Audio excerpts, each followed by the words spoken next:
Alright guys, welcome to basically what I'd call me commentating my geography IA and just going through every single thing I did, going through the whole document. After all, you will be able to see all the different file versions of the document, how I progressed through my IA over time, and most importantly, in my opinion anyway, looking through my final document and me going through why I decided to put in every single thing I put in, why I did that, and just my justification behind it so you can all learn from it and incorporate this into your IA.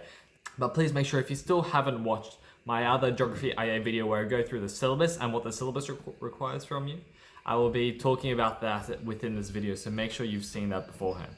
So first of all, let's go through table of contents, nothing too special. Alrighty, now I ended up putting within the title, I put on which criterion I was addressing, so it was very clear and obvious for the market exactly what I was doing. So remember that titles and subtitles are not included in your word count. So the reason why I put so many titles and subtitles is one, so I could actually say under the word count. You can see here, my IA was 5,100 words, but you're only allowed to write 2,500 words, and that is why, because I have so many small things to get around the word count. So let's look at that aim. To investigate whether the different models can be applied to the river, nothing too crazy. Link to the syllabus once again. Remember how the syllabus says exactly that you have to explicitly link to what aspect of the syllabus. You can't only say to option A freshwater, you have to say what subtopic within it. So you have to say specifically drainage, basin hydrology, and geomorphology. Now theory. So the theory, you have to pretty much give a brief introduction on what you're going to be talking about. So mine, I was talking about my Bradshaw and the Shum model. So I briefly mentioned what they are, how they work, and when I talked about annotations in my other video, these are what my annotations look like. Every single one of these is less than 10 words or less, and they don't even count to the word count, and they're perfect for every single graph, photo, and image. So then also for maps, I mentioned it earlier as well, that maps have to be a mix of hand-drawn and computer-generated. So this one here clearly printed it out, colored it in, and photocopied it. And really just shows you how it's made by hand. It's very clearly made by hand. Don't forget a title. I almost forgot that. You can see that was a bit last minute. Make sure you put a legend. It needs a border, it needs a title, it needs a key, and of course needs scale, and you have to show which way north is. Another thing that I wanted to mention, let's go through all the other maps. Yeah, so you remember how it says that you have to show the exact specific location, the exact location of the study. You can't just say this was done in New South Wales. So first of all, I showed a map of Australia, get some geographic context about where the study was done and where it was, then showed New South Wales, then showed exactly where in New South Wales this was, and then within that small circle, I showed where it was within the Threadbow River. So that way it was very clear and obvious where it was and where it was placed, where it was studied. So once again, this map is clearly computer generated. Obviously it is not mine. But I added my little touch to it because they said it can be computer generated, but it must be aided by students somehow. So I added a blue highlight section to estimate the watershed of the Threadbow River, just because it is relevant in further aspects of my IA later on. And then you can see this is clearly made by hand. Honestly, I just made this in preview on my computer. Just took a screenshot of Google Maps and then just drew blue lines across the river. And that was basically it. Took me a bit longer than I'd hoped, but nothing too crazy. And that way it's very clear and obvious exactly where the field work was carried out. So now if you look here, you can see that the table I have is quite a long table, and we had 11 different sites. And this was really the best way to show all that information, because don't forget that the tables and figures do not count to your word count. So it's incredibly important that whenever you can, try to put your information within tables and figures. And another last thing I want to point out is that how you should reference every single map, photo or image, graph, table, basically anything within the paragraph. It says somewhere in the syllabus as well, it says you must reference everything. So here I have figure 6, locations of sites, and then you can see an empties into Jinbine Lake, figure 6. I could have easily wrote seen in figure 6, but that's an extra 2 words I do not need counting to my word count. Now, if you look at the different hypotheses, I put 3, and also nothing I haven't spoken about. I got for my final IA, I ended up getting, I believe it was 21 out of 25. Let's go here real quick. Where are we? Geography. Yeah, 21 out of 25. So didn't show that. So geography here, for SL, I got 21 out of 25, which was a good 7. And that really carried my other results because I ended up getting a 6 in paper 1, which dragged my marks down a little bit. But still ended up getting a 7 overall, so gladly did well. However, I think those 4 marks I might have missed. Something could be due to the hypotheses, because overall, if I do this again, I think the one thing is that it's a bit all over the place. Because 3 different hypotheses, they're not really related. Yes, they're all about the Bradshaw and Shum model, but other than that, it's a bit confusing, it's a bit too much. I probably would get rid of the first one because it's pretty simple, pretty self-explanatory. So the hypotheses, okay, that's what they are. And then in the syllabus, it makes it clear and explicit. You have to justify why you believe these hypotheses will be true, why you actually decide to choose these hypotheses. So I was talking about the first hypothesis. The first one is about the gradient of the Threadbare River. Okay, fair enough. So a reduced discharge upstream limits the erosion, blah, blah, blah, and a high gradient is required upstream for more water to flow than downstream. Clear, simple example, shows my geographic understanding and I actually know some theory related to geography. So that's the first hypothesis. The second one is that the weather perimeter increases. And we can see from here, I have a small diagram that I actually drew and made up myself to make it nice and obvious for the marker that I was handmade and actually understood what I was doing as well. The mean velocity is expected to increase. So really just point out exactly why you believe that and justify your hypothesis. Nothing too crazy, nothing too intense. Oh, and something else I want to point out is remember how I mentioned footnotes. Footnotes are key and vital. I personally think I might have gone a bit overboard now and then because I was very tight on the word limit, but I probably could have gotten rid of a few of these. So for example, CSA, cross-sectional area. I mentioned CSA so many times in my IA, so instead of having to write cross-sectional area, super useful to be able to only use 1 instead of 3 words.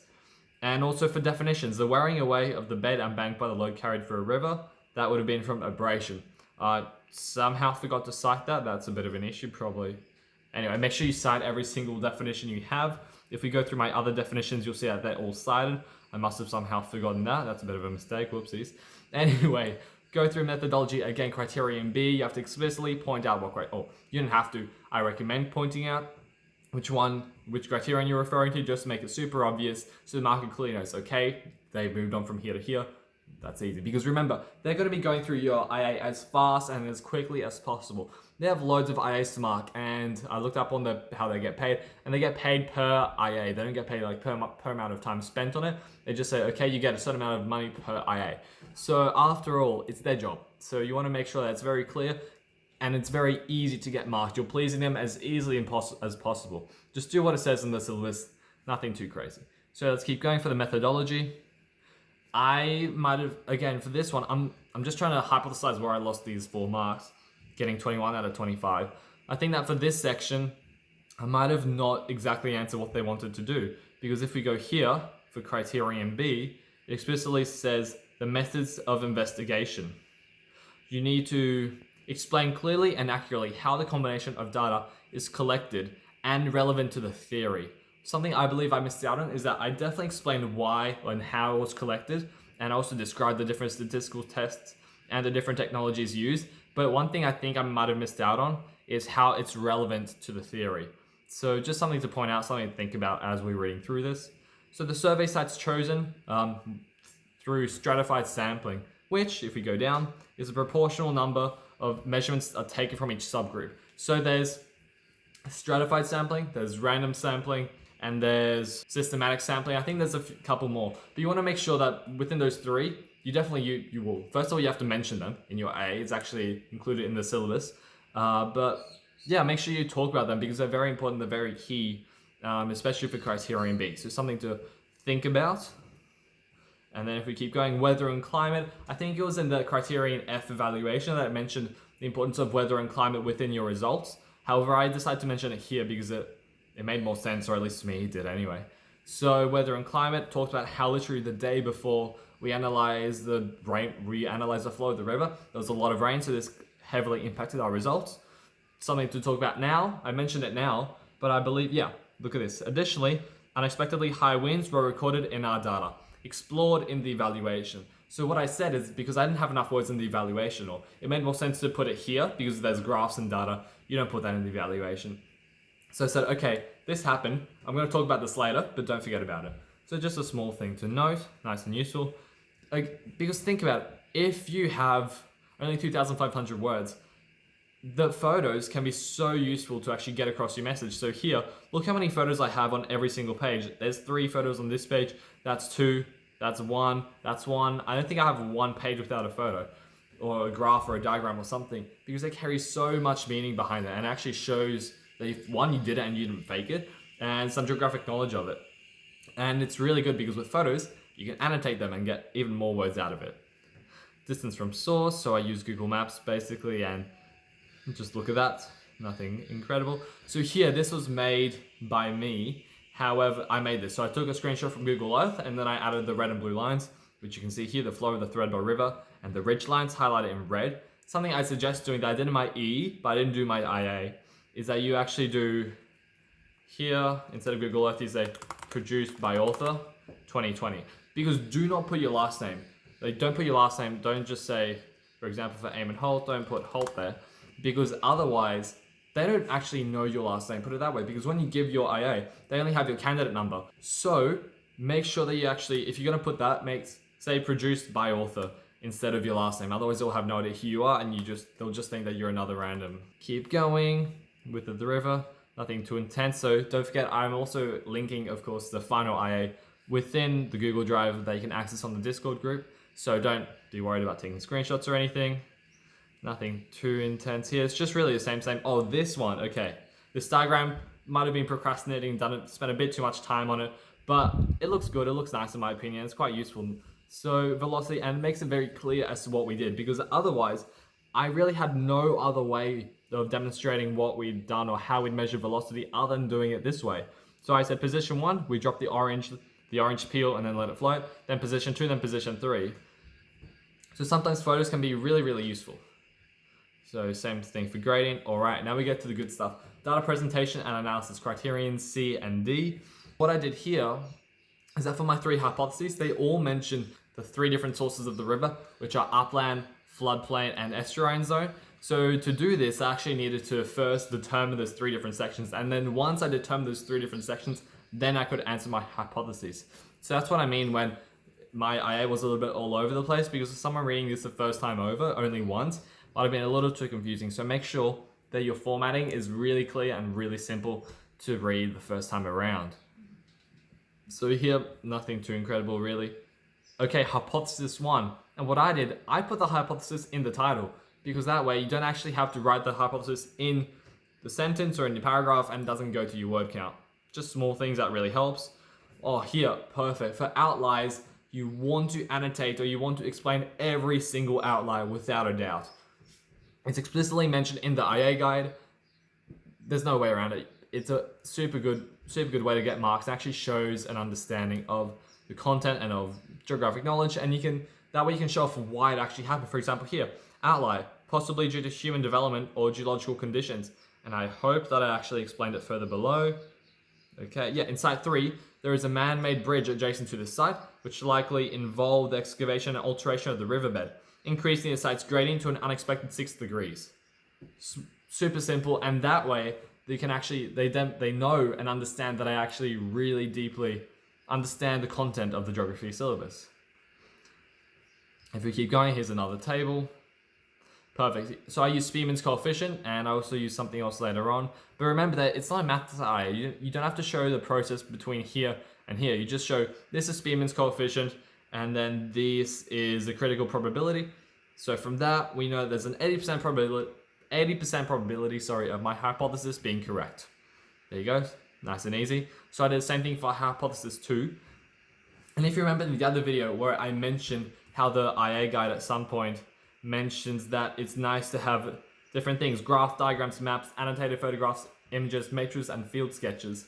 They want a variety of different knowledge, a variety of different ways to actually show what you found and what you've measured. So instead of just putting it all on a graph or on a bar chart, something I found good is to actually use a, not even sure what you call this, bubble map. I'm not sure what you do, but yeah, nice and easy. So that way, the greater circles represent greater average depths of the river.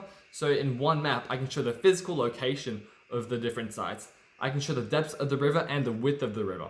There's other ways to show there's different ways, different maps, different graphs to show 3 different pieces of data. But I thought this was the best one, particularly since it's geography.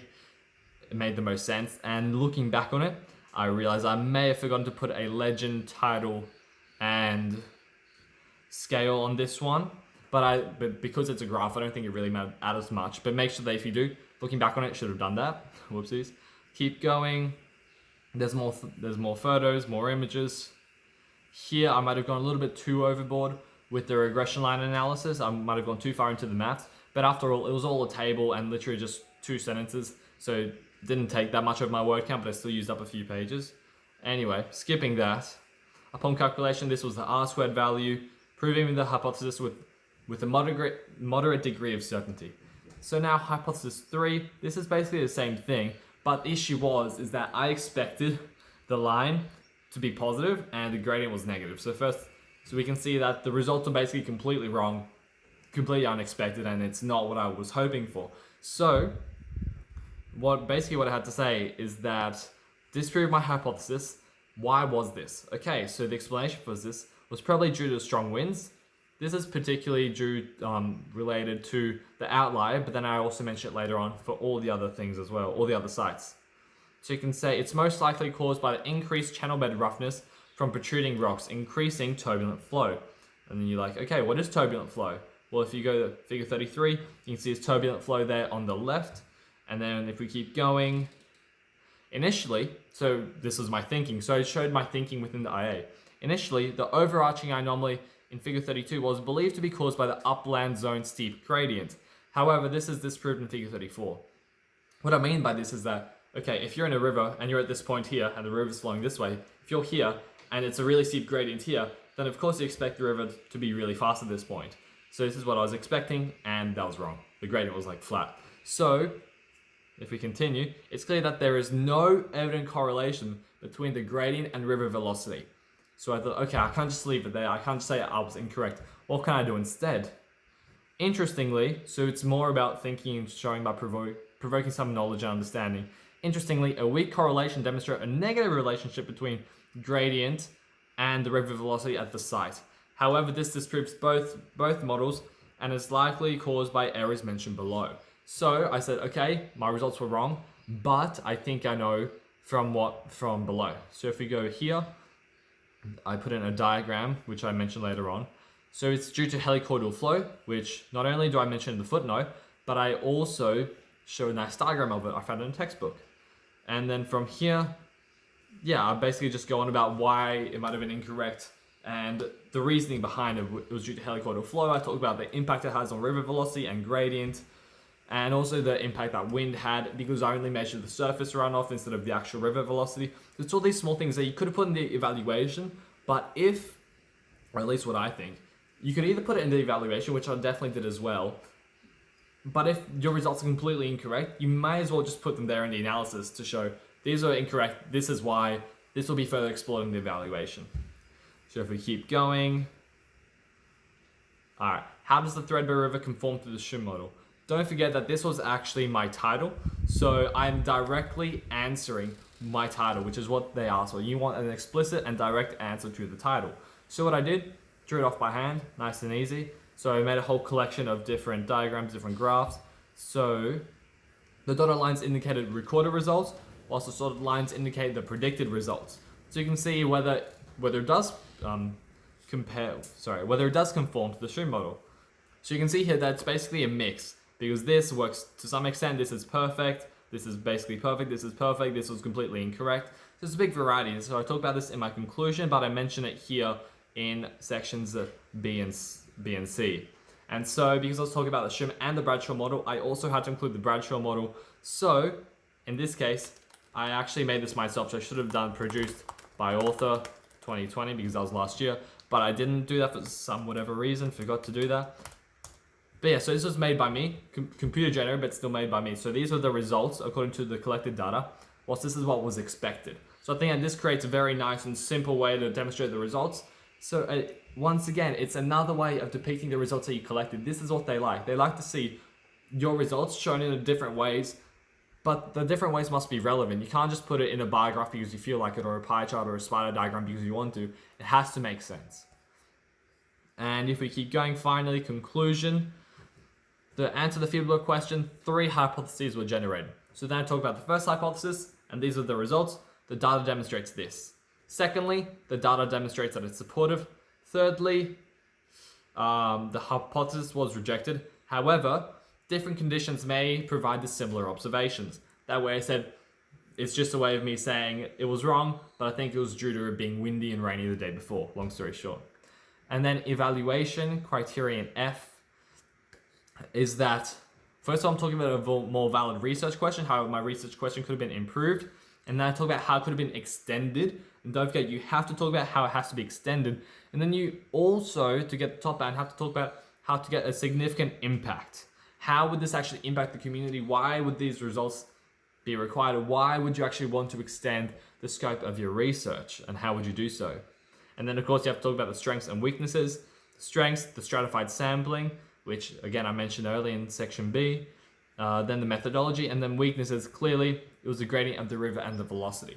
And after that, bibliography, make sure it's nice and long. I believe mine was 3 pages. Yeah, it was 3 pages. And that's my whole GOIA. Nothing more to it. Hope you understood through it. Hope that wasn't too complicated. And again, you have all the different file versions of these. This took me a good few weeks to put together, sorry. And yeah, there you go. Thanks so much for listening.